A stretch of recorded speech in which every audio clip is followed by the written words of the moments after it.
Hola a todos y todas, en esta ocasión vamos a presentar la entrega final del proyecto de mentoría sobre sesgos cognitivos en razonamientos lógicos. El objetivo de la mentoría era analizar los sesgos de creencias, que es la tendencia sistemática a evaluar la validez lógica de un argumento en función de la credibilidad de su conclusión. Para este análisis se nos presentó un conjunto de datos que fueron resultado de una investigación interdisciplinaria donde se le presentaban a sujetos 8 argumentos o silogismos a los que tenían que responder si consideraban argumentos lógicamente válidos o lógicamente inválidos. La modalidad de estudio para obtener estas respuestas fueron dos. La primera, Senior Between Subjects, que significaba que había una resolución grupal y otra individual, y otra Within Subjects, que significaba que había tres formatos de resolución, un individual, luego una grupal y luego nuevamente un individual. Estos formatos de estudio nos permitieron obtener dos conjuntos de datos, cada uno con 13 columnas, los cuales representan nuestras 13 variables a analizar.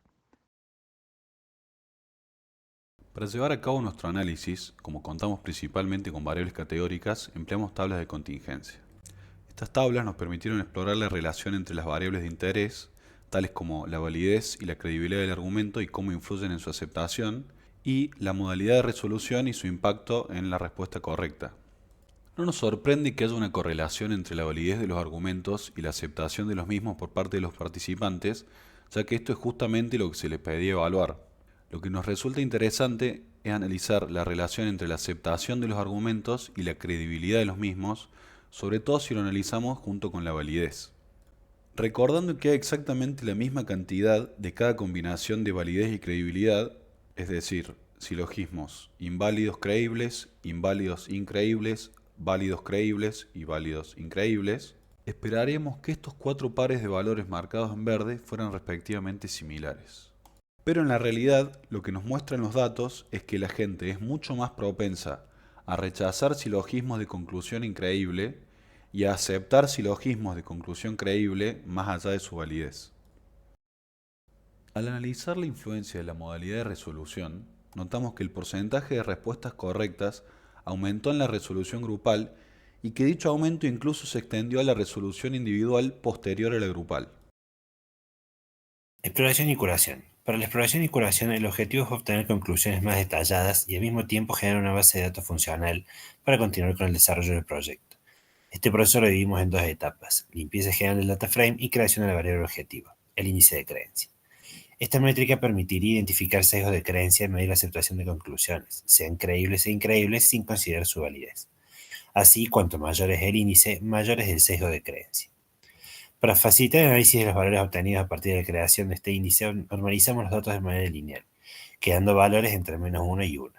De esta manera, en el gráfico de barras cabe destacar que los valores más positivos indican una mayor presencia de sesgos de creencia, los valores negativos son la aceptación de conclusiones increíbles y los positivos la aceptación de conclusiones creíbles.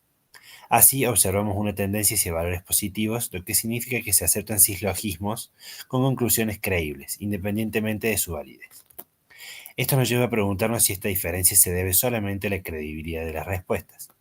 Para analizarlo más claramente, creamos el índice de creencia acotado. Este índice no contabiliza las preguntas límite, es decir, las que podrían ser más fácilmente aceptadas, válidas creíbles o rechazadas, inválidas increíbles, dejando solamente la mitad de las preguntas. Luego, al graficar este índice, vemos que, si bien la tendencia va hacia las preguntas válidas y creíbles, izquierda, se observa una gran cantidad de respuestas aceptadas a pesar de ser inválidas, las columnas de la derecha, lo que evidencia dicho sesgo.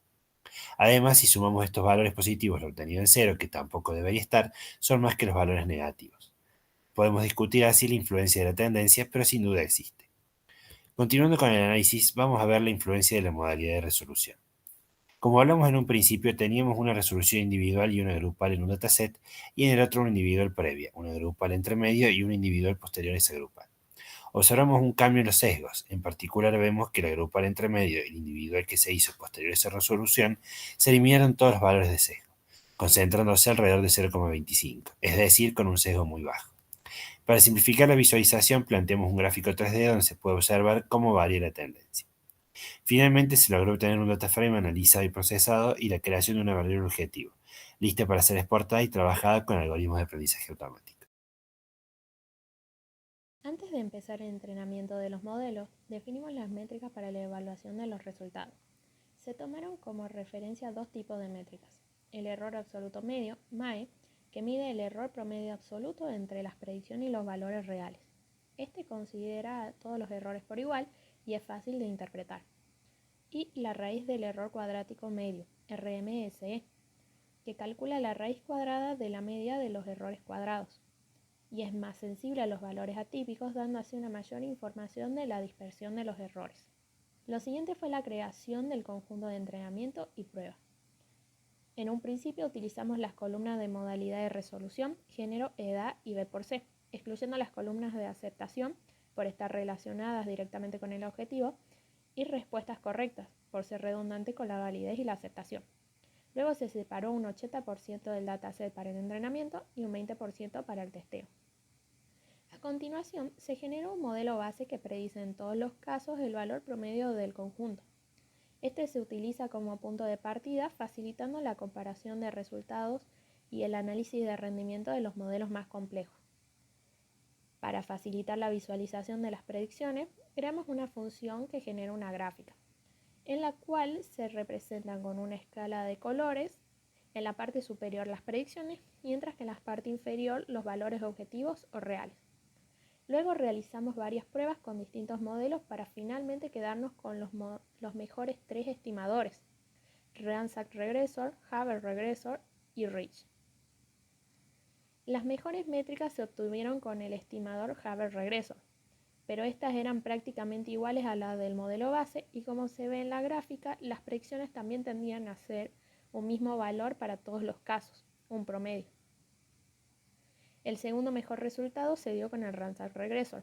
En este caso, el MAE aumentó, pero el RMS disminuyó, por lo que este modelo genera una menor cantidad de errores grandes, intentando así una mejor aproximación. Para el último estimador, seleccionamos el modelo Rich, y en este notamos que ambas métricas empeoraban, pero también que se tenía más posibilidad de ajustar hiperparámetros y mayor margen de mejora. Lo siguiente fue la optimización de hiperparámetros. La función elegida fue el Grid Search, la cual se basa en probar dentro de un conjunto acotado de valores todas las posibles combinaciones de hiperparámetros para encontrar la mejor configuración del modelo.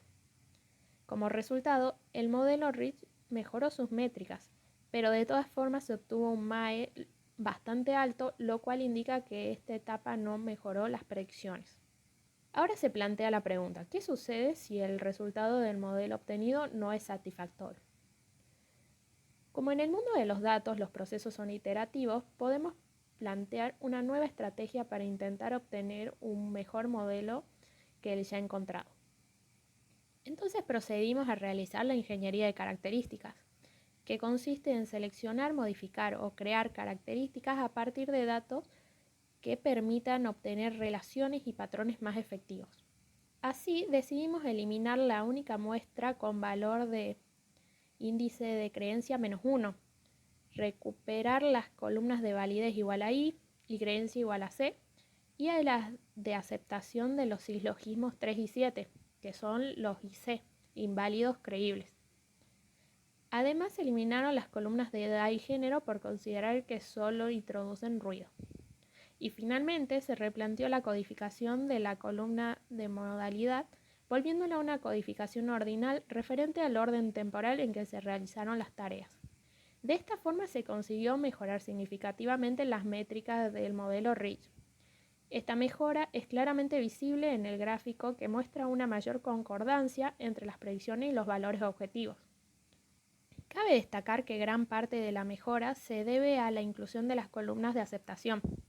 Decidimos agregar únicamente 2, la de los silogismos IC, por considerar que estas son las que más información aportan sobre el índice, al mismo tiempo que no son suficientes para que el modelo aprenda a calcular el índice únicamente con ellas, en vez de predecirlo. En conclusión, en la ciencia de datos lo más ventajoso es entender los datos con los que se está trabajando y valorar las relaciones al momento de elegir con qué se va a entrenar los modelos.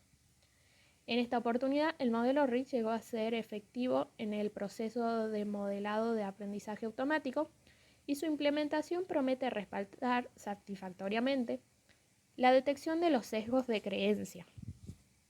Muchas gracias.